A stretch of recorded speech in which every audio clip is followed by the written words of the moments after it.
This is our third video on the 2021 Defender 90S. In today's video, we're going to talk about kind of the nitty-gritty, some of the fun facts, some of the capabilities. We're also going to put the Defender up on our list?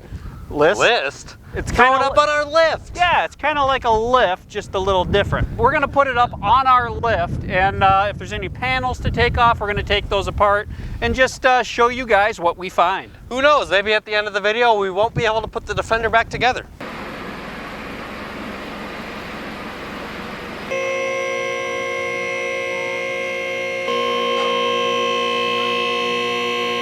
Here we are, we got the Defender lifted up in the air, and just briefly before we get this video started, I would like to ask any of you viewers if you have had any interest in merchandise. Here we are with a Performance on Wheels sweatshirt, an example. Maybe we could come up with some other designs. I think we can do a little better. Would you wear a shirt that said POW or Performance on Wheels? That's a good question. Let's dig into the underside of the Defender. We got it up in the air. Where do we start? Well, where we start is kind of the trend that we're learning with whatever we're talking about. We're talking about the exterior dimensions. We're talking about the interior. We pull it onto the lift in the garage. We've had a lot of different vehicles on here.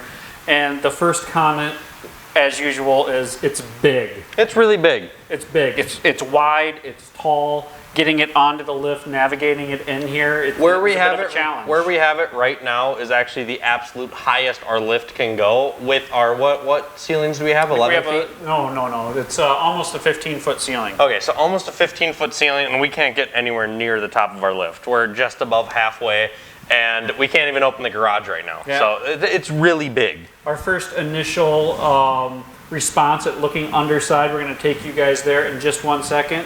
But everything we can see right now is big. My comment remains the same. It's big. Yeah. I would also like to say before we start showing clips, we are trying our best with lighting. We got the sun right here, is what we like to call it. We have some fancy suspension lighting, and then we have you guys, and we have this fancy light up top. So let's see how it goes. One thing that definitely sets this Defender apart from others is the fact that it has a coil suspension.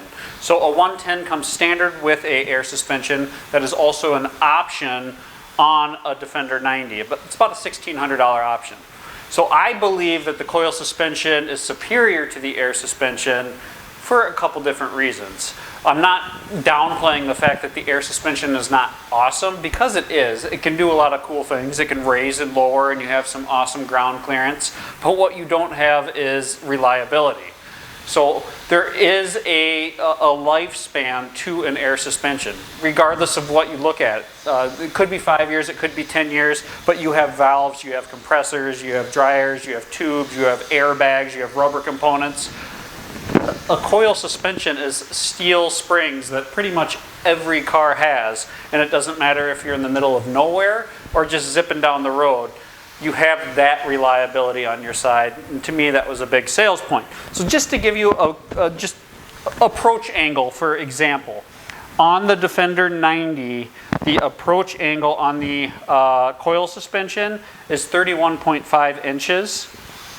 The air suspension at normal ride height is 30.1 inches, but get this, this is where the kicker is. At off-road height, that air suspension, it goes to 37.5 inches. So again, coil suspension, 31.5 on your approach angle, with an air suspension that goes all the way up to 37.5. So there is a difference there. The other thing you have to look at in comparing air to coil is the fact that if you're wanting more ground clearance down the road, a lift kit on coil is always going to do better than trying to do aftermarket bags or different compressors to try to get a higher ride height out of an air suspension.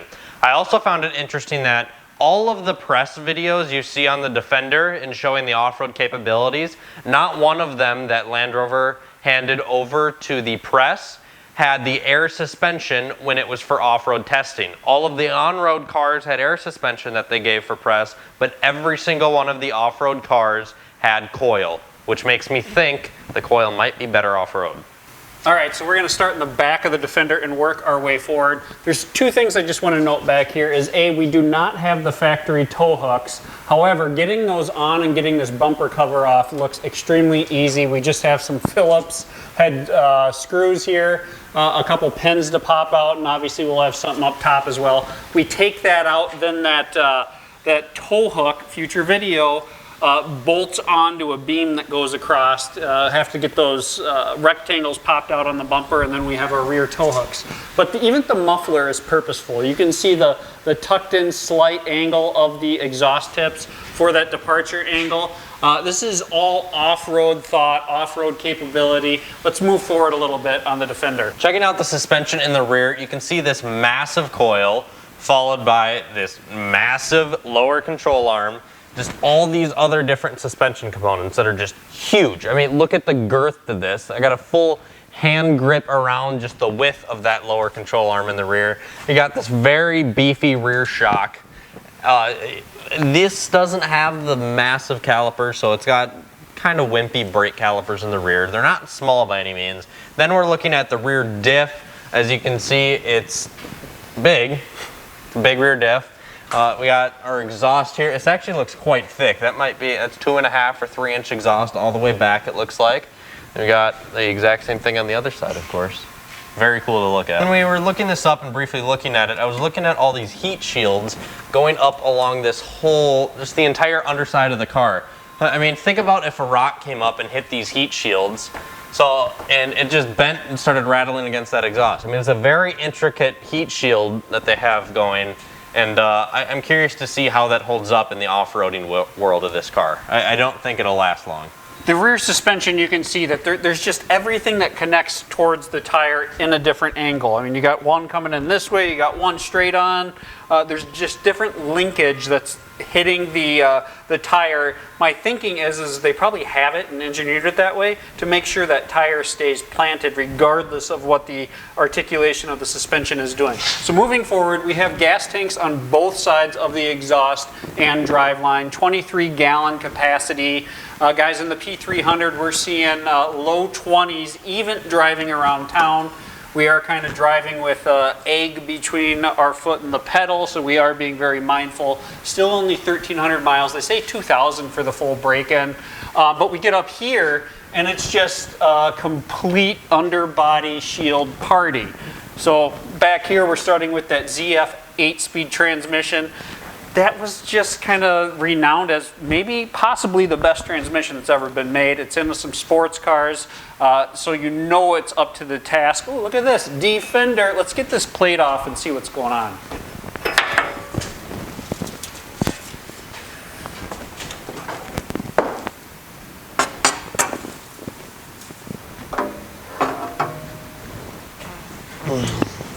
Ladies and gentlemen, this is what one calls excessive.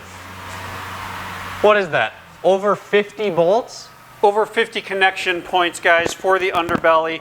We can truly say we have taken off the underpants of the Defender. It starts with this plate that literally says Defender stamped on it, and that's what you see. Guys, this is all 1/8 inch. I would assume either heavy-duty aluminum would be my guess, but we had one plate which connected to another plate, which then led to a felt pad that had to be removed, which then led to another 1/8 inch aluminum plate that for the transmission that had to be removed. Keep in mind, you have to remove everything we just stated to even have any access to the oil drain plug, which is located right here. So that is right. To get to the oil drain plug, over 50 bolts have to be removed. So I can only imagine at the dealer they must suck it out, because there is no way they pay somebody to remove that many nuts and bolts to get to a drain plug. That's nuts. I should mention you don't actually have to take this panel off if you want access to the oil drain plug. Since that was the one covering the transmission, you did have access before taking that one off. So that eliminates a few more bolts. But there is your drain plug. There is no oil filter at the bottom, so it must be a top-mounted oil filter. Therefore, you can suck and fill. However, if you want to do a complete drain, you got to be down at the bottom and take off 50 bolts. Just absolutely nuts. You can see those very beefy lift points. Everything about the Defender is purpose. Those, I was quite amazed with the skid plates. So we ended where those skid plates kind of stopped. Now let's pick that back up. So we can completely see the ZF 8-speed transmission now, the only transmission that is available. Obviously you have the PTO off to the side. If you loop around here and look back, you can see that transfer case to the PTO that comes up to that front drive shaft. We have our front differential right here. We have our starter right up here. Everything is just completely exposed. Look at the size of this massive catalytic converter. We have our starter. Up here we have our turbo. A completely electric steering up here. So everything is very accessible once you take that 20 minutes to get all the panels off.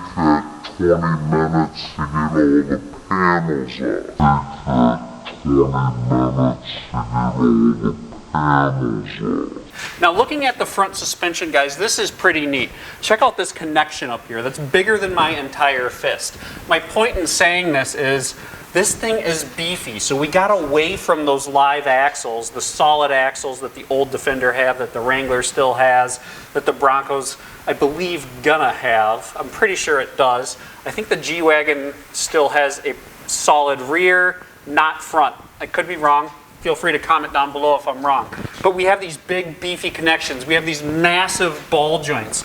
And some of that has to go into the towing capacity of the Defender.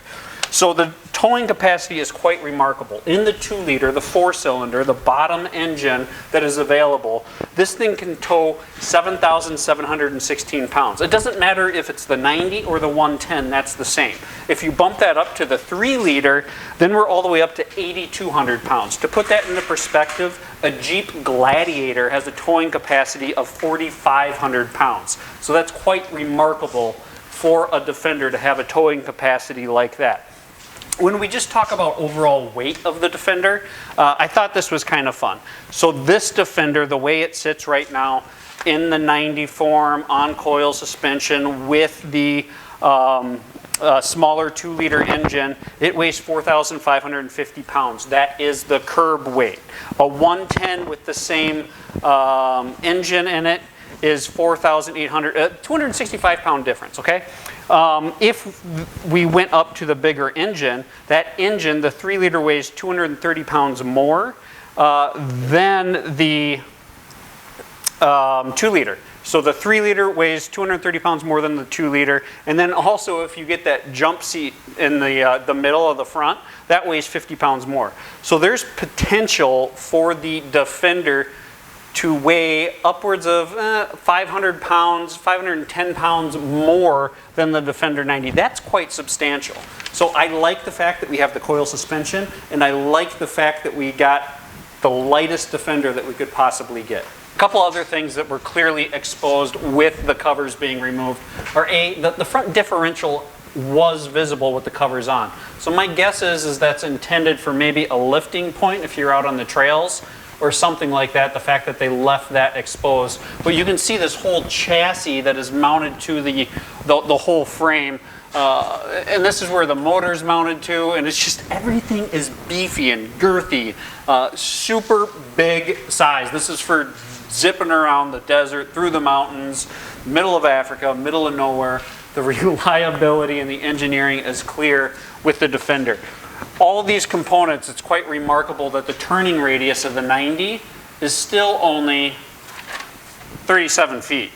That's 5 feet less than the 110. Another reason why the 90 is better than the 110. One thing that I'm not a huge fan of so we don't have any towing points from the factory in this Defender 90S.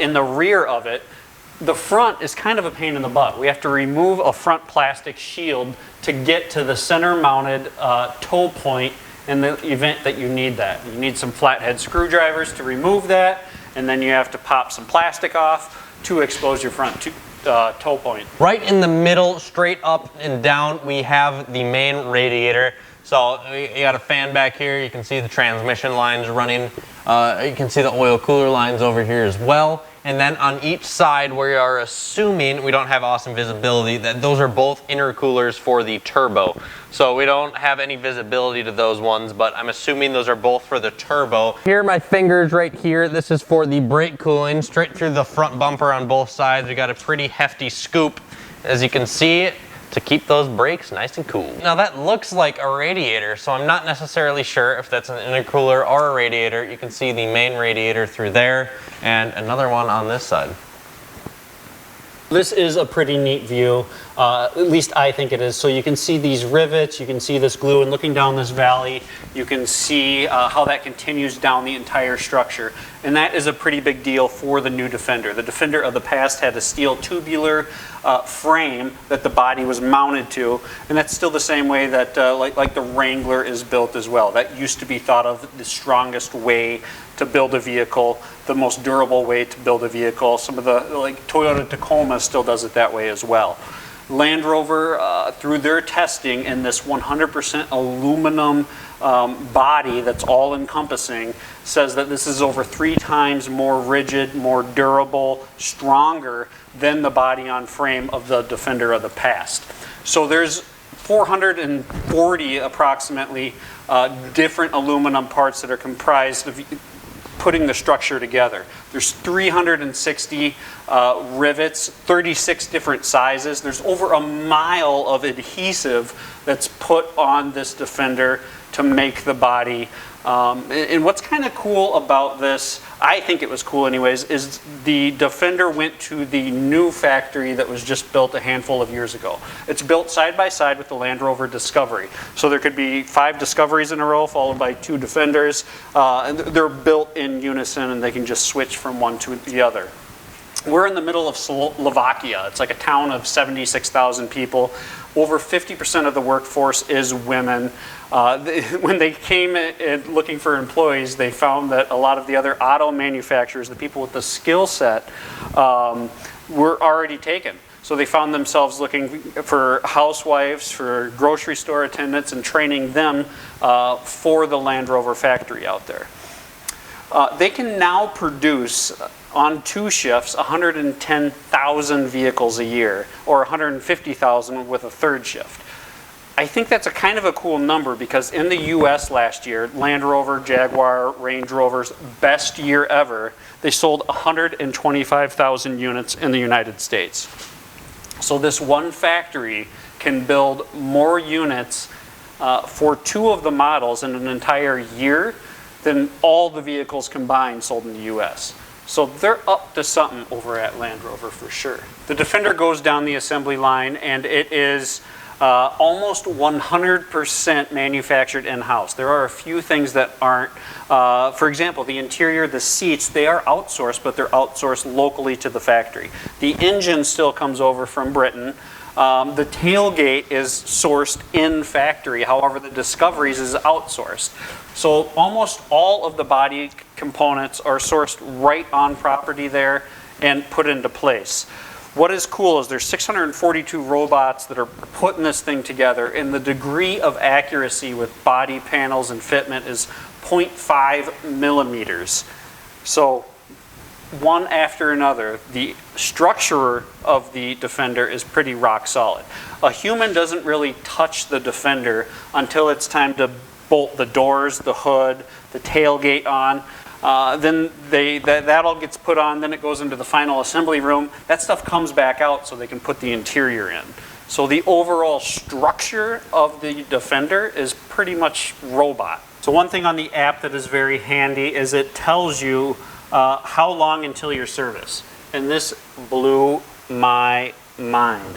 Right here, 19,719 miles until service, meaning like a 21,000 or every 2-year service interval.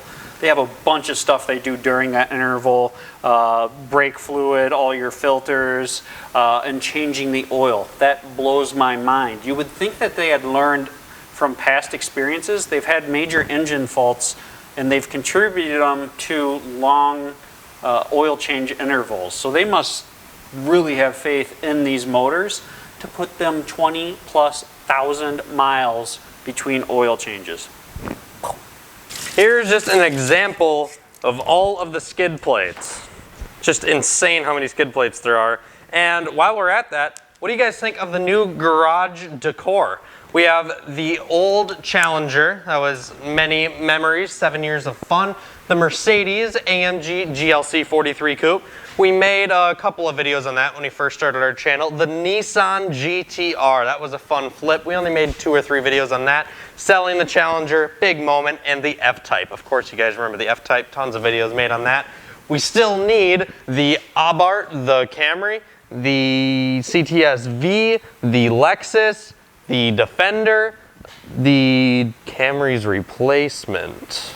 What do you guys think? Future video? We did this with the F-Type, but we could take this clamp off right here and remove the exhaust from the flex pipe back. What do you think? 15 millimeter, a 10 millimeter, a T30, a couple of flathead screwdrivers, as well as some pry tools to get some plastic clips out. And about 50, we have to use those tools about 52, 53 times to get those 4 massive panels put back on the Defender. Let's get to it. There it is, ladies and gentlemen. This is more proof to my wife than anything. All the panels are back on and we don't even have any missing screws. Not one. Pretty impressive. That took about 40 minutes to an hour. It comes off easier than it goes on. Yeah, there is so many screws, nuts, and there's a plastic crap. Like this sits on top of that, which intertwines with that. So yeah, it's a bit of a project. Anyways, if you're a big off-roader, a 15 mil, a 10 mil, a T30, flathead screwdriver, those would be good things to have because you're not really getting anywhere down here without them. Yeah, for sure. Thank you guys so much for tuning in to today's video. We have all sorts of fun videos coming soon on the Defender. After this 3-part series comes out on the Defender, we have a new 3-part series coming out on a Corvette versus a CTS-V. So we're going to have that series coming pretty soon. Comment down below what you guys think about merch. Thank you guys for watching. Have a great day.